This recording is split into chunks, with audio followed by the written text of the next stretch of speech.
বিয়াই নাইছো? বিনা নিমন্ত্রণে শাকাই আইছে গো, চা জল খাবার আনো এটির জন্য। বিয়া নিয়ে আইলাম, কেমন আছো? আর যাই হোক বৌমা, 2 কাপ চা নিয়ে হতো। তো চা যে খাইবা হে তো আর খাওয়ার মতন চা বানাইবো না, গোবর পরে চা বানায় রাখবো, মুখেও দেওয়া যায় না। কি শিখায়া পাঠাইছো মেয়েটারে? বৌমা চা আনো। চা খাওয়াইতেছি, দাঁড়া বুড়ি আনতাছি মা। দাঁড়া, আমার নামে নিন্দা করলি তো, তোরে আজকে গোবর চাই খাওয়াবো।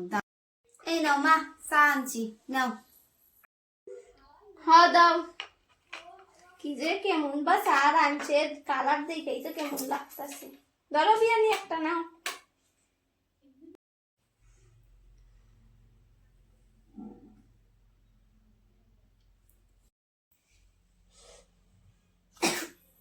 বৌমা, চা এরকম গোবর গোবর গন্ধ খাই গো।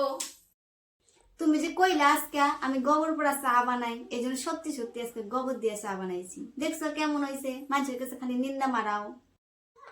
হ্যাঁ, শেষ পর্যন্ত আমার গোবর পরে চা খাওয়াইলা। এই যে আমি কানে ধরি, এই যে নাকে ধরি, আর জীবনেও বউয়ের নামে নিন্দা করুন না। ওইটা হচ্ছে কি আমার মেয়া কাটা দিয়ে কেমবে কাটা তোলার নাকি এটা জানে, বুঝছো বিয়াই?